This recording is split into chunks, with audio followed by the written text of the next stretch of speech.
para mediar esse primeiro painel, que é os próximos passos, as condições para a retomada do crescimento sustentável no longo prazo. Esse é o tema do nosso primeiro painel. Eu convido ao palco a nossa comentarista de economia, Denise Campos de Toledo.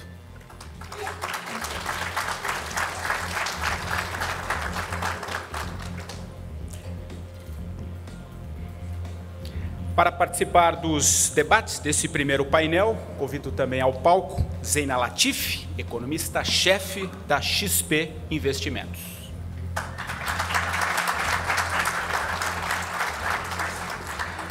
Márcio Roland, professor da FGV.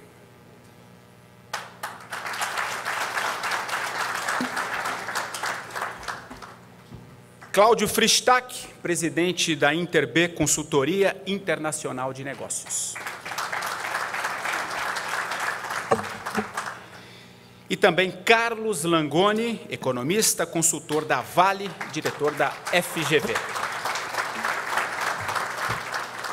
Lembrando que vocês podem mandar perguntas que serão recolhidas aqui pelas nossas recepcionistas e respondidas também durante o painel. Tá bom? Bom tema a todos.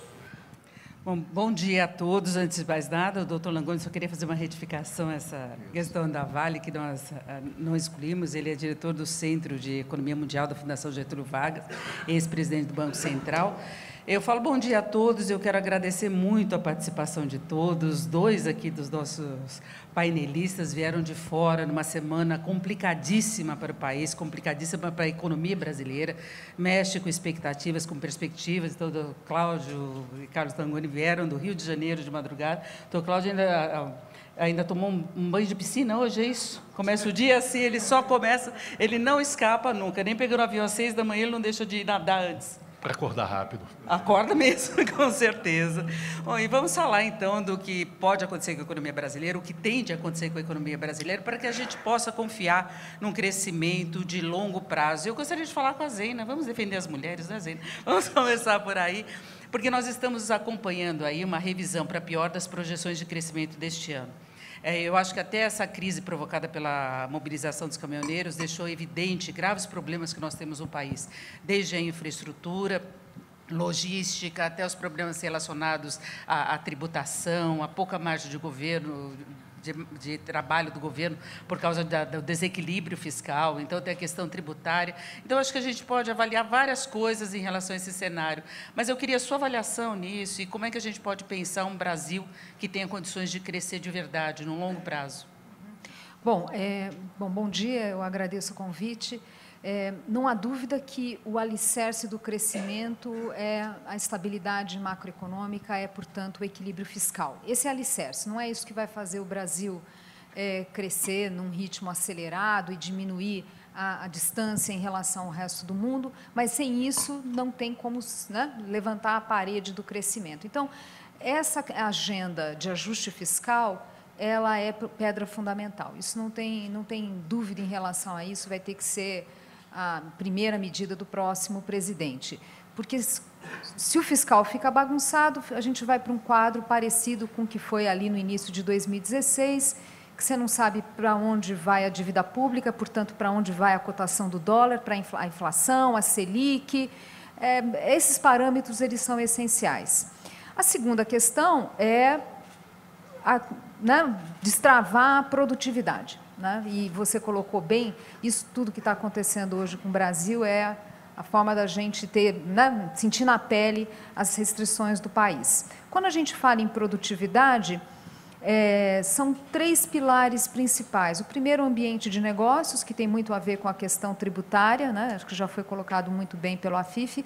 Então, ambiente de negócio é essencial, a vida do empresário é um inferno, e o fato de ter um custo Brasil tão elevado, isso também acaba impactando a gestão das empresas. Então, nós apanhamos muito na gestão das empresas, porque o empresário cuida mais do custo Brasil do que do seu próprio negócio. A segunda questão é a abertura da economia. Né?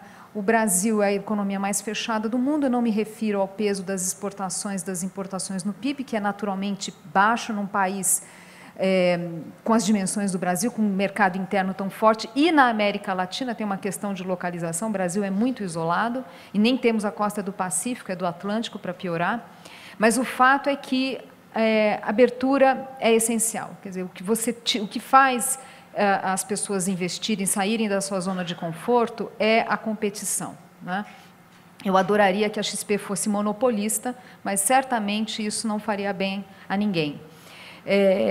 Então, e essa questão da abertura não pode ser, né, aquela ideia de primeiro arruma o custo do Brasil para depois abrir a economia. Se a gente for fazer assim, não vai dar certo. Tem que ser as duas coisas ao mesmo tempo, até porque a própria abertura ajuda a moldar a agenda econômica do país. E, finalmente, a questão do capital humano, eu diria que é o terceiro pilar.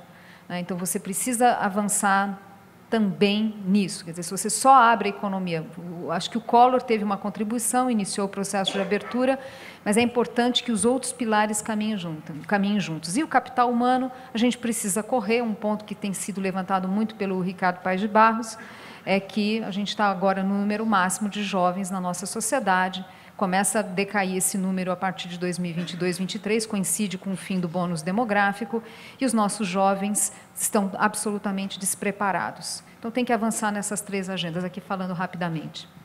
São poucos os desafios, doutor Langoni, por favor, eu repasso as mesmas questões. Denise, muito obrigado pelo lugar, é uma alegria muito grande poder participar desse evento, a Jovem Pan.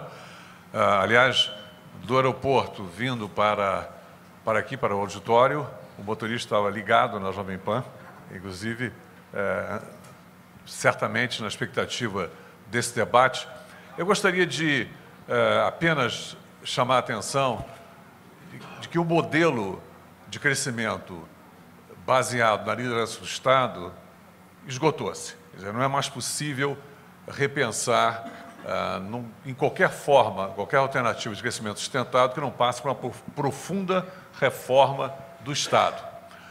O Estado brasileiro, ele faliu em três dimensões. A dimensão econômica, nós estamos hoje acumulando perigosos déficits primários, uma sequência de déficits primários, portanto, o Estado é deficitário.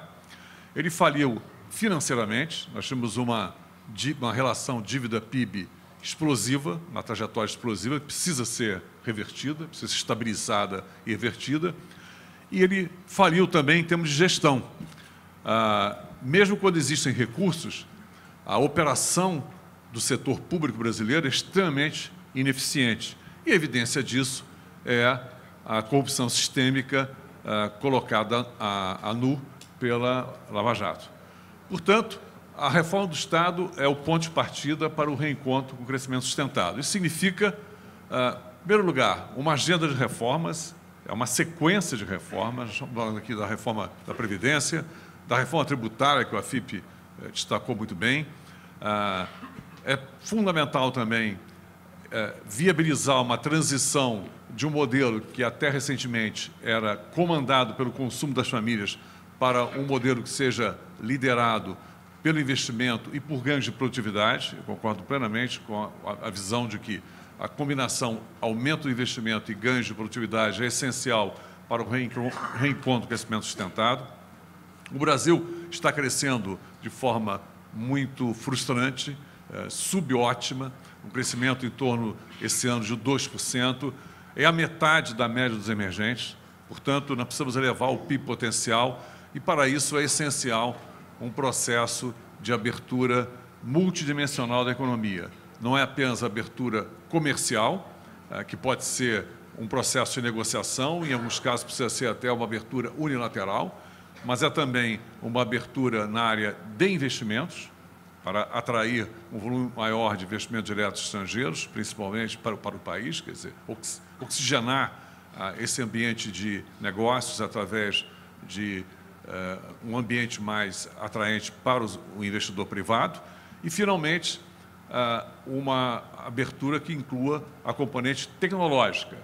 No longo prazo, o crescimento é comandado por inovação e por tecnologia. E isso o Brasil precisa, de fato, avançar. Nós ficamos paralisados, até porque é uma economia excessivamente protegida, excessivamente fechada. Portanto, se nós retomarmos essa agenda ampla de reformas e abrirmos um novo espaço para concessões privadas e privatizações, o país tem, sim, condições de duplicar o PIB potencial. Nós fizemos algumas simulações na Fundação Getúlio Vargas, se o nível de abertura da economia brasileira, que é hoje em torno de 27% do PIB, semelhante aos Estados Unidos, só para dar uma ideia, a China, que é uma economia continental, é em torno de 40%, o Chile 60%, nós caminharmos em 10 anos desses 27% para algo em torno de 40%, que é hoje o nível de abertura da China, nós duplicamos o PIB potencial. Isso porque nós vamos ter o efeito conjunto do aumento da taxa de investimento, que hoje está em torno de 15%, com ganhos de produtividade e de eficiência. Eu acho que é esse o caminho da retomada do crescimento sustentável. E agora, doutor Cláudio Fristag, eu queria até acrescentar que nós temos pontos importantes colocados pela Zeina, pelo doutor Langoni, em relação ao diagnóstico dos problemas que nós temos no Brasil, que deveria ter sido feito. Agora, a gente percebe uma dificuldade enorme de o Brasil seguir adiante com essa receita, não é? Nós temos até a tentativa de implementação, o atual governo fez isso, e a gente esbarra, a Zeina mesmo falou da frustração de crescimento, o doutor Langoni também, eu acho que isso pesa muito na avaliação do empresário, da situação, tomada de decisão também no Brasil, não? Bem, em primeiro lugar, mais uma vez, enfim, como todos aqui, também quero agradecer o convite, é um prazer estar aqui com os amigos, enfim, com a pedido da Jovem Pan, a sugestão da Jovem Pan, que é uma excelente, aliás, emissora, faz um trabalho belíssimo. Estou aqui ao lado da Denise, que ocasionalmente me entrevista, e é uma pessoa que, na realidade, eu aprendo muito ouvindo você, Denise. Vamos lá, eu acho que nosso país está numa encruzilhada. Eu acho que estamos diante de algo que é bastante grave. Ou reformamos a economia e a política, ou então nós vamos entrar num longo período de estagnação. Eu não acho que o país vai acabar, por assim dizer, o país não acaba, mas o país pode sim entrar num período longuíssimo de estagnação, um crescimento medíocre, crescimento da nossa população da ordem de 0,8% ao ano, podemos crescer em torno de 1%, estagnação da renda per capita, enfim, um desalento, digamos assim, principalmente para os mais jovens, saída de pessoas. Nos últimos 4, 5 anos, o número de brasileiros qualificados que imigraram triplicou, num período relativamente curto. Isso quer dizer desalento, falta de esperança, etc. Então, eu acho que nós estamos um período aí nessa encruzilhada, não é uma encruzilhada trivial, e a questão é o seguinte: quem empurra o país? É a sociedade empurra os políticos ou os políticos empurram a sociedade?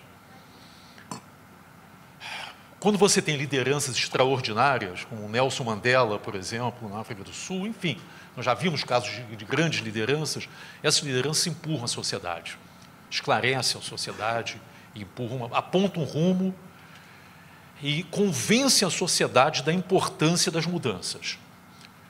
Eu acho que o caso da África do Sul é um caso emblemático, talvez um dos casos mais emblemáticos do século passado e do início desse século, enfim.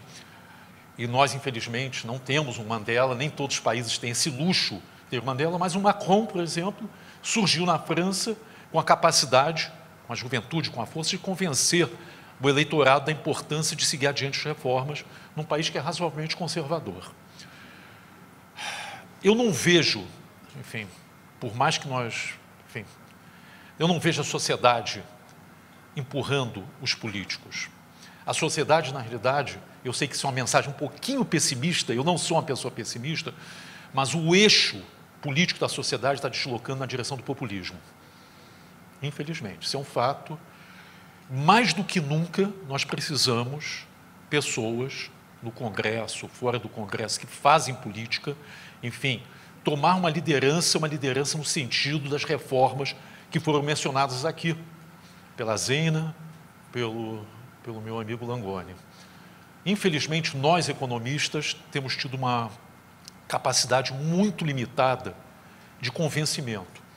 Eu acho que o papel de uma Jovem Pan e da mídia, de modo geral, é um papel fundamental nesse momento no país. É um papel de esclarecer, é um papel de discutir, de fazer exatamente esse tipo de eventos, transmitir isso para o restante do país, porque não é óbvio para a maioria das pessoas que as reformas são necessárias. É uma coisa muito abstrata. O que são essas reformas? E mais ainda, liberalizar o comércio. Nós somos um país muito fechado, mas a maior parte das pessoas não se dão conta disso. As nossas empresas estão isoladas. Talvez a maior parte dos empresários não se deem conta de quão isolado nós estamos. Enfim, então é uma situação que é difícil, você tem que fazer um convencimento que não é algo que seja autoevidente para as pessoas. Enfim, se a sociedade está se deslocando para o populismo, nós temos um agravante, de novo olhando aqui para o meu amigo Langoni, a situação internacional, assim, a oportunidade no âmbito global, tem uma janela que está se fechando. Nós tivemos aí há alguns anos numa situação absolutamente extraordinária, alguns dizem que única, juros reais zerados ou negativos, e uma economia internacional em expansão. Então, essa é uma combinação muito pouco usual. Normalmente, quando a economia internacional de expansão, a economia americana de expansão, Europa retomando com uma força, enfim, o próprio Japão saindo de uma estagnação que já dura lá 3 décadas, enfim, você observaria juros subindo. Os juros não estavam subindo. Agora, infelizmente, o que nós estamos olhando, acho que os juros mais relevantes do mundo, na realidade, são os juros dos treasuries, né, dos debêntures do Tesouro Americano, ultrapassando os 300 pontos. Esse nível crítico, digamos assim, ele tem um elemento objetivo, material, mas tem um elemento simbólico muito importante. Isso realmente vai atrapalhar a nossa recuperação. Na verdade, já está atrapalhando. E combinou com isso uma situação também muito inesperada, que é a eleição do Trump nos Estados Unidos, o aumento dos riscos geopolíticos, uma situação de incerteza crescente global. Então, nós estamos numa situação aqui que nós temos que nos convencer, em primeiro lugar, que as reformas são fundamentais. O sistema político tem que produzir a nossa democracia, que ainda é o melhor regime, apesar de todas as imperfeições, tem que produzir as decisões que são necessárias para levar, aí sim, para um crescimento sustentado no médio e longo prazo. Essa nossa democracia, o nosso Congresso, não tem sido capaz, infelizmente, de produzir essas decisões necessárias. Precisamos de liderança, precisamos de uma conscientização da sociedade, e aí o papel, mais uma vez, eu reafirmo isso, da mídia é muito importante. E nós todos, nós aqui, enfim, temos que continuar a martelar aquela história de água mole e pedra dura, né? É por aí mesmo. Agora nós vamos ouvir o Márcio Holland. Márcio, não é maldade, mas eu vou lembrar que você fez parte do governo Dilma. Não é maldade. Você deve estar acostumado a ser questionado por isso, né? E eu queria saber a avaliação que você faz dessa transição, da grave crise que o Brasil enfrentou, uma recessão histórica, a gente está pagando a conta disso ainda. Então, eu acho que você pode avaliar essa transição que nós tivemos, né? Esse complicador, e quais seriam as saídas hoje para a gente conseguir ter um horizonte de novo de crescimento. Denise, obrigado. Acho que está ligado, né? Obrigado pela lembrança, eu já estava esquecendo disso. Eu tenho um processo de desintoxicação, já tem quase 4 anos que eu estou me desintoxicando. Eu lembro que eu tenho colegas altamente qualificados na esplanada dos ministérios hoje e não tenho conseguido obter êxito algum. Eu tenho feito uma meia-culpa do governo que eu tive, assim como meus colegas devem estar fazendo, assim como todos os outros, porque, antes de mais nada, eu sou um professor de economia. E o que quer dizer isso? Quer dizer que é importante, acho que foi colocado aqui por todos os colegas, nós, economistas, não damos conta de resolver o problema do Brasil.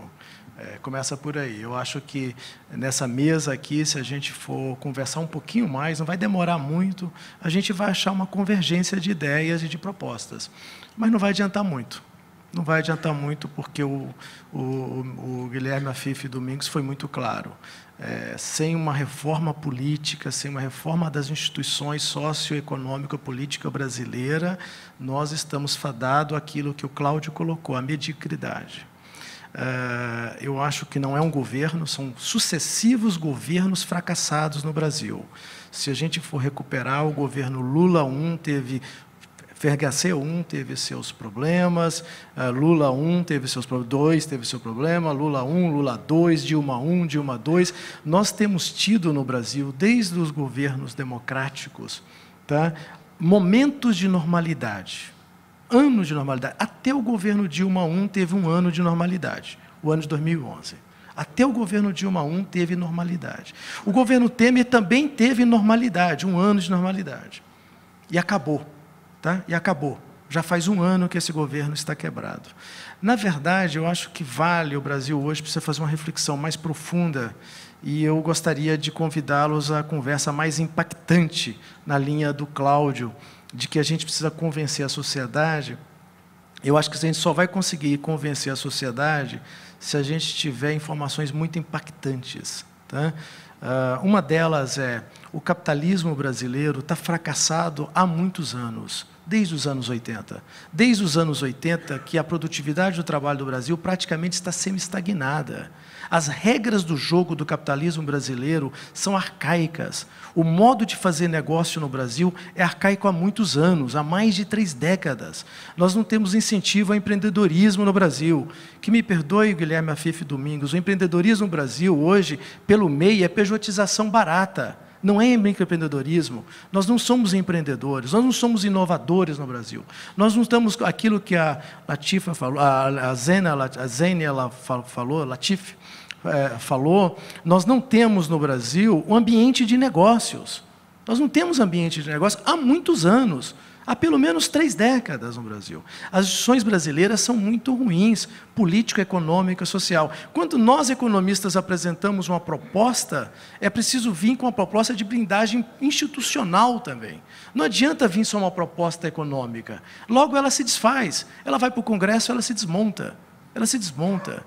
Então, o Brasil precisa se recompor as regras do jogo do capitalismo, recompor as instituições sociopolítico-econômicas. Senão, não vamos longe. Nós, provavelmente, crescemos, só para ter uma ideia, de 1997 a 2017, 18, 16, joga fora um ano, tira o outro, fica à vontade, a gente não cresceu 3% em média ao ano. Nós não crescemos 3% em média ao ano nas últimas 3 décadas no Brasil. E nós vamos crescer bem menos nas próximas 3 décadas. O crescimento potencial brasileiro contratado, aí eu gostaria de ouvir a opinião dos meus colegas aqui, para as próximas décadas, não passa de 2%. A população brasileira vai crescer a taxa decrescente. Nós vamos envelhecer aceleradamente, 3 vezes mais que a média do envelhecimento dos outros países que aconteceu, o envelhecimento em tempos remotos. Simplesmente o Brasil está tendo um processo de envelhecimento extremamente acelerado. Nós teremos uma outra população em 10, 15, 20 anos. Está havendo uma convergência tecnológica no mundo, que é essa coisa da indústria 4.0, tecnologia 4.0, 4ª revolução industrial, manufatura avançada, que é uma convergência do mundo biológico com o mundo digital, com o mundo físico, de forma extremamente disruptiva, acelerada. E nós estamos na indústria 2, 1.0. Nós estamos preocupados com conteúdo de ferro, aço, ribite, pregar, ribitar, soldar, e o mundo está pensando em conhecimento, em inovação, em ciência. Nós vamos ficar ainda mais para trás. Eu acho que a melhor forma, talvez, de convencer políticos e a sociedade brasileira, contando com o apoio da Jovem Pan, é ser impactante. O Brasil vai envelhecer aceleradamente e seremos muito mais pobres, muito menos educados, com uma educação muito mais distante da média mundial, com inovação muito mais distante da inovação mundial. Esse é o país que está contratado já, neste exato momento. E nós estamos preocupados se o governo foi o melhor ou foi pior. Nós estamos enrolados. Todos os governos tiveram virtudes e defeitos. Todos foram bonitos e feios. Todos foram horrorosos, na verdade. Porque nenhum governo nos últimos anos, desde a redemocratização do Brasil, fez reformas políticas, fez reforma tributária, fez reforma previdenciária, adequada ao país, fez um programa de reforma educacional, fez investimento em infraestrutura. Olha o estado de São Paulo. Simplesmente, a malha metroviária de São Paulo se iniciou na mesma época da cidade do México. E nós simplesmente não construímos mais do que 1/10 de malha metroviária da cidade de São Paulo. E foram administrados por tucanos. Como eu tenho independência político-partidária, eu posso falar disso. Os tucanos fracassaram em São Paulo. Os petistas fracassaram no Brasil. E nós estamos preocupados com isso? Nós devemos estar preocupados muito mais em recompor o Brasil, a partir de agora, com uma visão crítica e clara de que o Brasil precisa imediatamente de reformas, na linha do que os colegas vão colocar aqui, estão colocados. Reforma previdenciária, reforma tributária, reforma política, e aí nós vamos discutir a partir de agora como fazer isso. Perfeito. Bom, agora vamos partir para o debate. Eu queria saber quem quer argumentar, fazer o comentário. Vamos lá. Eu queria, como contraponto talvez a essa questão de que há uma ameaça populista, e, na realidade, esse é o grande desafio, e até surpreendente, porque a tragédia macroeconômica da Venezuela deveria deixar bem claro os limites do populismo.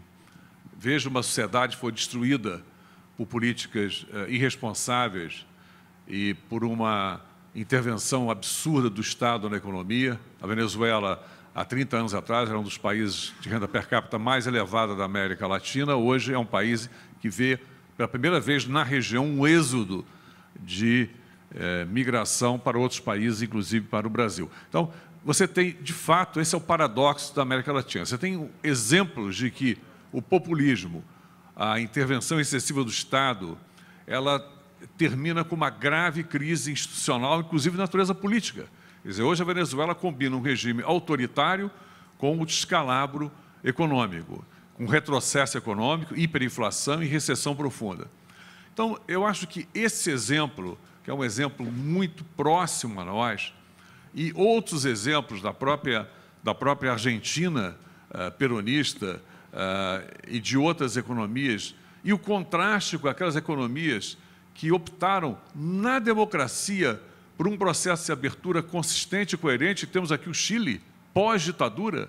Quer dizer, o que o Chile se transformou, o Chile hoje é a economia latino-americana mais desenvolvida, com renda per capita mais elevada, com potencial de crescimento a longo prazo mais expressivo. O que o Chile fez? O Chile realmente, mesmo na transição democrática, não deixou de seguir o receituário da responsabilidade fiscal, do estímulo ao setor privado. O Chile tem uma previdência privada, quer dizer, é o único país da América Latina que tem um sistema de previdência social totalmente privatizado. Foi mantido, foi feito no regime ditatorial do Pinochet, mas foi mantido pela democracia cristã e depois pelos outros regimes, outros partidos que assumiram o poder. Portanto, é possível. Veja o que está acontecendo hoje na Colômbia.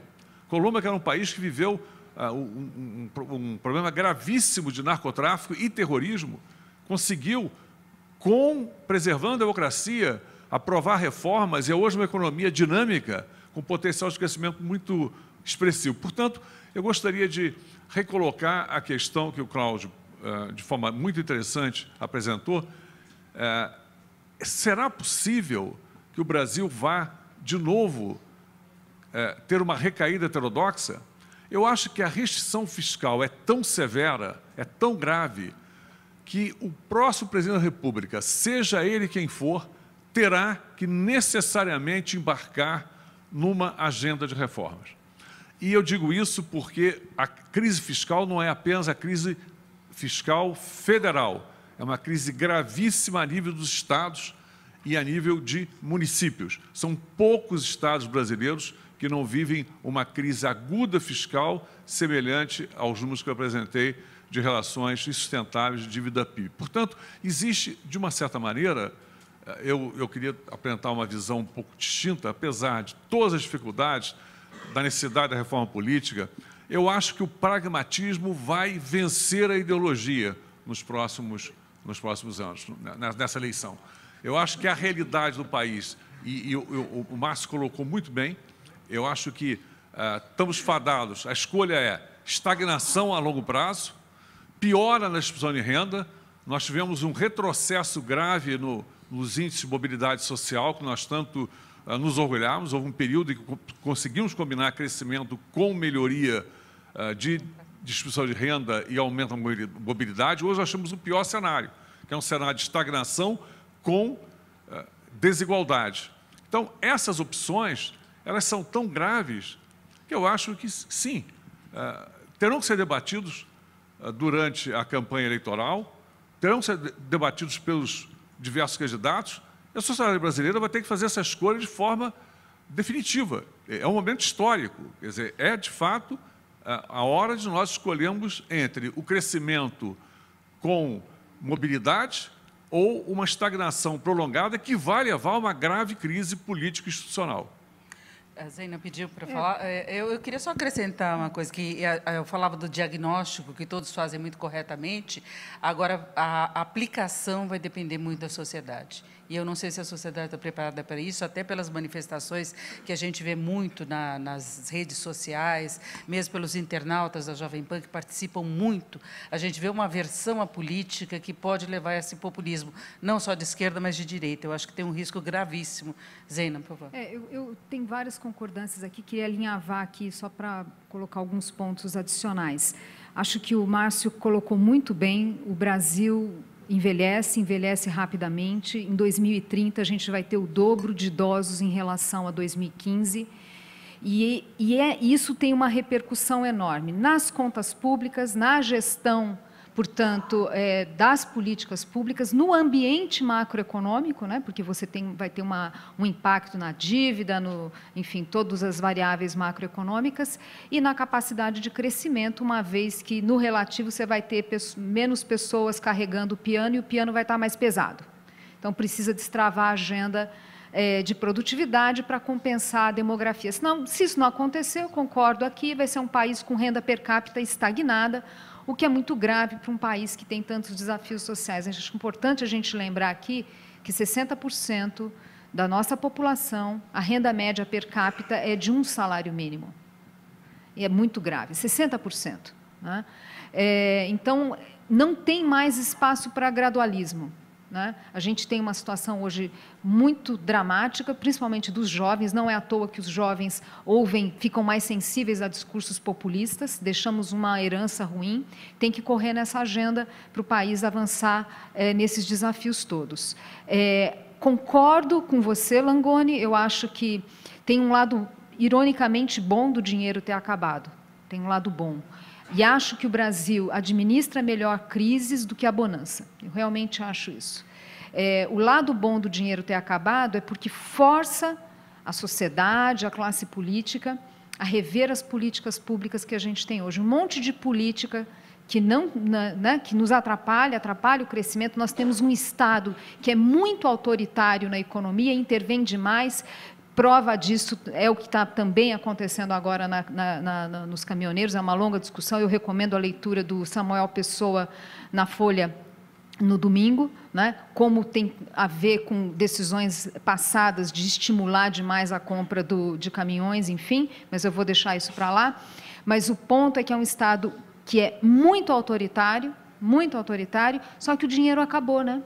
Então, vai ter que rever essas políticas que são ruins para o crescimento e são ruins para a distribuição de renda. Então, acho também que, com essas regras constitucionais todas, o próximo presidente, se ele não for zeloso, ele não termina o mandato. Hoje, a Dilma não ia conseguir fazer o que ela fez, não ia conseguir. Ela teria caído muito mais cedo.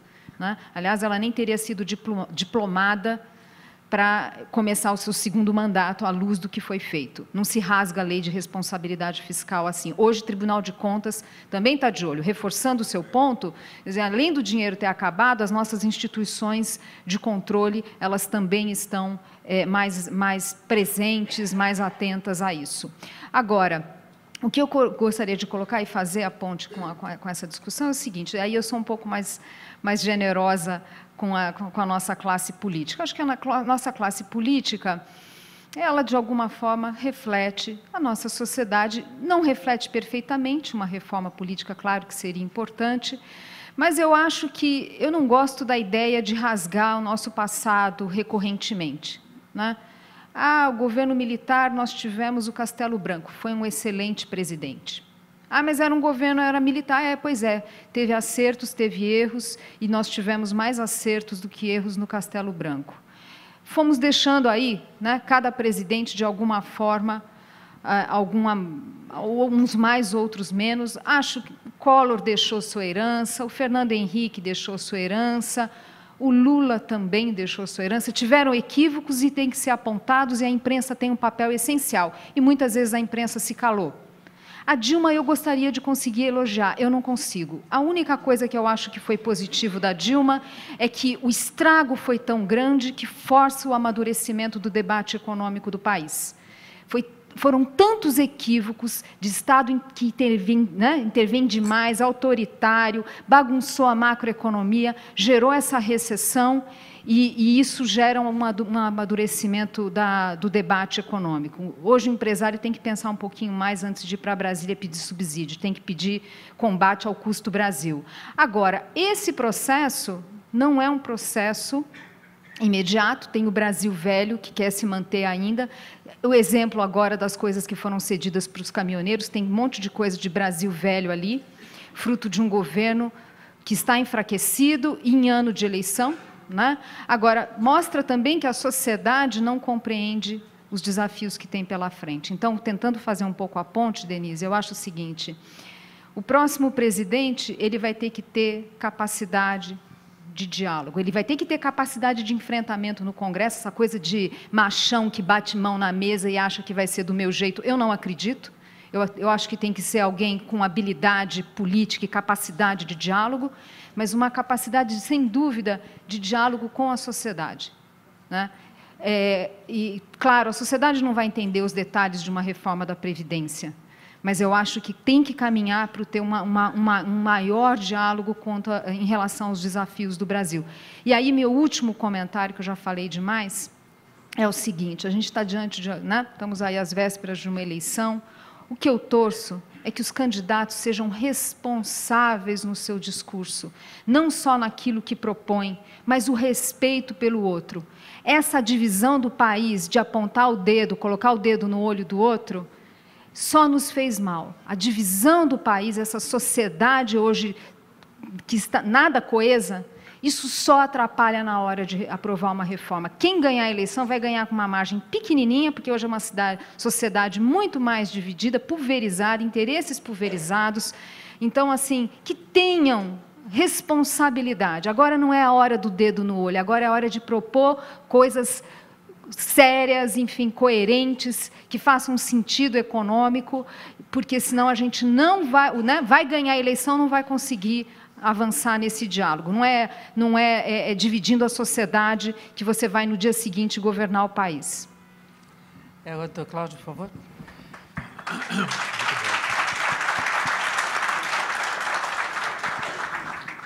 É bom assim, a gente estar aqui, porque a gente pode discordar um pouquinho. Então, em primeiro lugar, começar a discordar com o meu amigo Márcio, no seguinte sentido. Eu estou um pouquinho mais próximo da Zena no que eu vou dizer agora. Eu acho que todos os presidentes, vamos lá, vamos voltar para o Collor, já são lá quase 28, sei lá quantos anos, enfim. Eu acho que ele cometeu erros terríveis, mas Nádia cometeu também acertos importantes. Particularmente o processo de liberalização comercial e de início de reformas e de privatização, inclusive, que ocorreu, foram marcos relevantes na nossa história recente. Diga-se passagem, e falando de produtividade, você teve uma resposta em termos de produtividade da indústria, inclusive, da economia como um todo, mas particularmente da indústria, muito relevante nos anos imediatamente pós-abertura. Então, independente de a gente gostar ou não, enfim, obviamente, ele teve um processo de impeachment, ele foi afastado, mas, na realidade, houve um elemento, um componente importante de reformas, e as reformas trouxeram coisas positivas.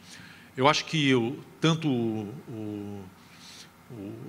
a administração do Itamar Franco, que fez uma boa presidência, enfim, apesar das restrições, talvez ele mesmo não estivesse entendendo completamente o que ele está fazendo, mas fez uma excelente presidência, enfim. E a administração do Fernando Henrique Cardoso também foi muito boa, foi um processo de reformas, plano real, assim, um plano de estabilização, um plano fundamental. Enfim, muitos aqui, tem muitos jovens, mas muitas pessoas se lembram que nós já tínhamos inflação a 1% ao dia. O dinheiro queimava no bolso das pessoas. Os bancos, obviamente, ganhavam fortunas, porque, afinal, ganhava em cima do float, e o governo também. O governo não tinha um problema fiscal. Num processo de hiperinflacionário, qual é a questão fiscal? Não há. Os impostos eram corrigidos diariamente, nós nos lembramos disso, e os gastos mensalmente. Então, acho que o Plano Real foi um plano não só muito bem sucedido, como apontou o potencial, falando em potencial, de uma reforma e dos ganhos para a população de uma reforma. O processo de privatização, a lei das concessões de 1995, a administração do primeiro governo Lula, em particular, eu acho que foi bastante bem sucedida, independente da questão do mensalão, etc., mas foi bastante bem sucedido. Um conjunto de reformas microeconômicas foram levadas adiante. Houve uma tentativa não mal sucedida de reforma da Previdência, enfim, não resolveu a questão, mas pelo menos avançou. Então, eu acho que eu concordo que é difícil elogiar o governo Dilma. Acho que foi uma sequência de erros, enfim. Então, não vamos perder muito tempo com isso, porque realmente uma sequência de erros no âmbito macro, no âmbito micro, o MP579 desorganizou o setor elétrico, etc. Deixando de lado o primeiro governo Dilma, eu acho que houve uma tentativa de consertar com o ministro Levi, mas realmente foi interpretado isso como um estelionato eleitoral, que foi um estelionato eleitoral, e depois o rompimento de uma série de legislações. Então, eu queria apenas levantar o seguinte, não é exatamente, eu acho que nós tivemos experimentos bem-sucedidos de reforma em todos esses governos. Segundo ponto, talvez divergindo um pouquinho assim, com o meu amigo Langoni, eu gostaria que você tivesse certo. É a coisa, inshallah, esperamos que isso esteja certo. Ou seja, que qualquer que seja o próximo presidente, ele vai acabar sendo, por força das circunstâncias, por força dos órgãos de controle, por força, enfim, um presidente reformista. Reformista, mesmo que não queira ser reformista. Enfim. Primeiro mandato do Lula. É um exemplo. Mas eu acho que aí já teve um compromisso antes e muito claro com a Carta aos Brasileiros. Ele teve um compromisso e o Lula tem uma inteligência inata, fantástica, que ele entendeu da importância das reformas para ele sobreviver. Tinha um medo, enfim, que aí aconteceu o que aconteceu com a Allende, etc., mas bem ou mal fez. Meu receio, Langoni, é que isso talvez não seja verdade. Esse é o meu receio, não estou dizendo, não estou afirmando. Eu acho que nós não vamos nos chegar na Venezuela amanhã, não é isso. Esse é um processo lento de desestruturação da economia. Nós temos um risco, é um risco para mim muito objetivo, infelizmente, que quando você tem uma restrição fiscal dessa magnitude, tanto no âmbito federal quanto estadual, estou olhando aqui para o meu amigo Mauro Filho, o Ceará, apesar de ser um ponto completamente fora da curva em termos de responsabilidade fiscal, também enfrenta desafios enormes no âmbito fiscal e nos municípios. Quais são as soluções? Inflação. E é uma tentação enorme. Eu acho que a sociedade rejeita, mas é uma tentação e nós não podemos garantir que você não volte à inflação como forma de uma resolução por debaixo do pano, digamos assim, da questão fiscal. A outra é enfrentar de frente, fazer as reformas. E é isso que todos nós, imagino que a maior parte das pessoas aqui nessa sala, diz assim, nós temos que enfrentar essa questão, enfim, porque isso gera resultados. Estamos falando de um produto potencial, um potencial de crescimento não inflacionário da nossa economia da ordem de 2%. Eu estou com o Langoni, eu acho o seguinte, com reformas nós podemos duplicar esse processo, duplicar esse valor. Podemos chegar a 3,5%, 4% com as reformas.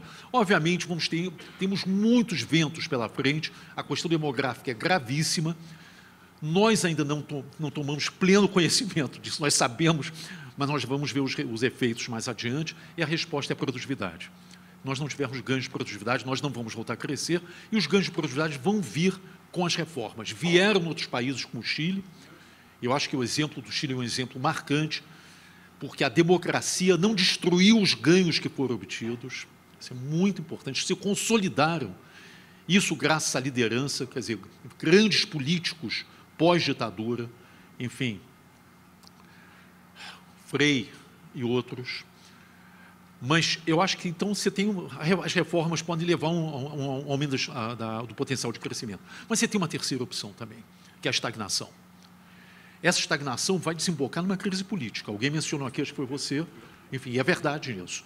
Mas A estagnação é algo que, enfim, você pode ficar 3, 4, 5, 10 anos. Eu vou dar um exemplo muito concreto nos números que a gente olha com muito cuidado. O Brasil investiu, ano passado, 1,4% do PIB em infraestrutura. Público e privado, todo mundo. Isso é...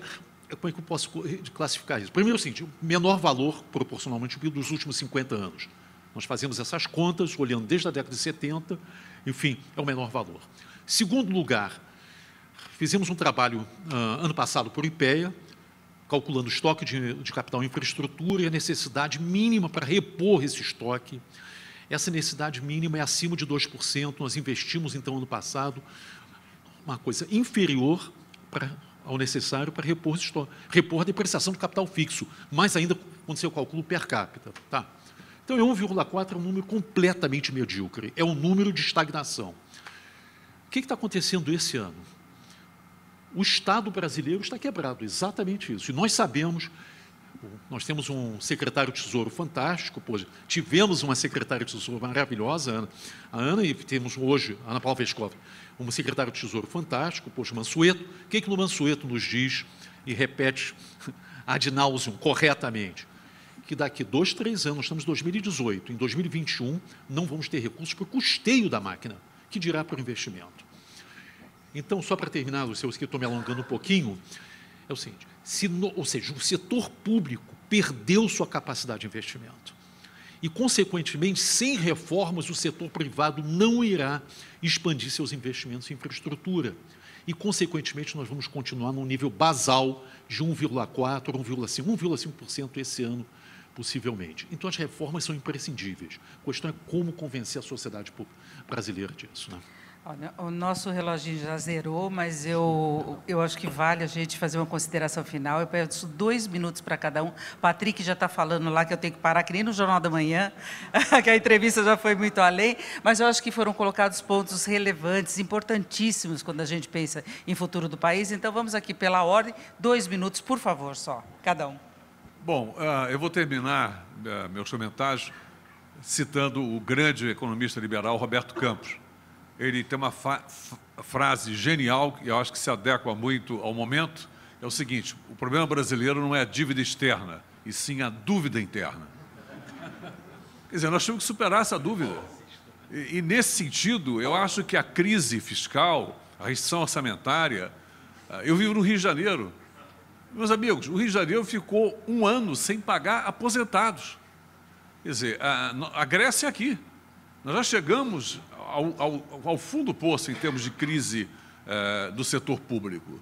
Há evidências de má gestão em áreas críticas, saúde, educação, segurança, são tão claras. Não é possível que as lideranças políticas, e eu me refiro aos candidatos a essa eleição tão importante, que é a eleição de outubro desse ano, não enfrentem essa questão de frente e deem a nós, brasileiros, a saída para a crise. O Brasil é um país absolutamente viável. Eu tenho uma grande frustração quando eu analiso o desempenho do Brasil, o desempenho histórico do Brasil.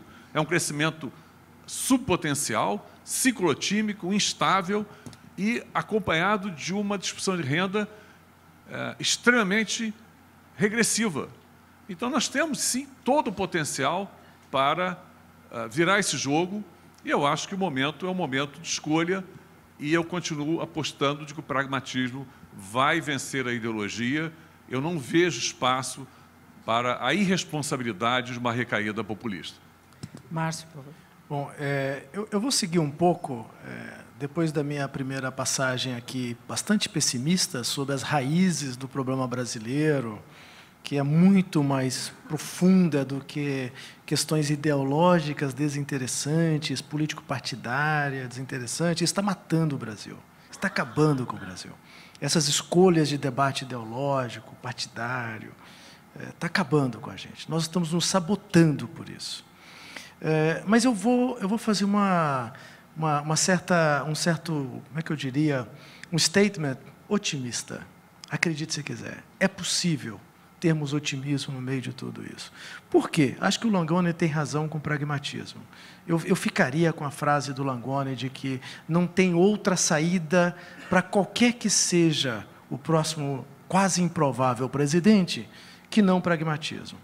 Veja só, se nós entrarmos em janeiro do ano que vem, com um governo minimamente arrumado, com a base política minimamente arrumada, e aprovar a PEC da Previdência logo de saída, eu não estou falando da Previdência, da proposta desidratada, estou falando da PEC original, igualdade de gênero no tratamento da idade mínima, retirada daquela ideia de que trabalhador rural é assistencial, assistência é uma coisa, a previdência é outra, tratamento igual, isonômico para todos na questão previdenciária brasileira.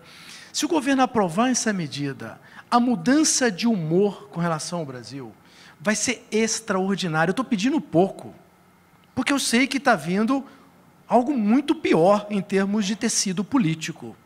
Eu estou sendo extremamente pragmático. Aprove logo a reforma da Previdência. Aprovou a reforma da Previdência, o ambiente para a gente voltar a conversar com o Cláudio, que entende absurdo sobre infraestrutura, como voltar a deslanchar investimento em infraestrutura, será outro. A curva de juros muda, a Zena lá vai começar a ver outra estrutura de juros acontecendo, outro prêmio de risco acontecendo para o Brasil, outra capacidade de financiar esses investimentos, o mundo começa a melhorar. Não estou brincando, não faça muito, não tente fazer muito. Caro futuro presidente, faça o básico. Aí depois, em seguida, aí o investimento em infraestrutura vai seguir, né? Concessão, leilão, nada daquilo que a Dilma fazia mesmo. É impossível defender o governo Dilma no seu conjunto, é impossível. Governo trágico, horroroso, um dos piores governos da República. Tá? Assim como vários foram. Tá? Assim como é o governo Temer, é um governo que não passa no critério mínimo de integridade. Mínimo. Eu não quero reforma sem ética. Eu quero ética e reforma.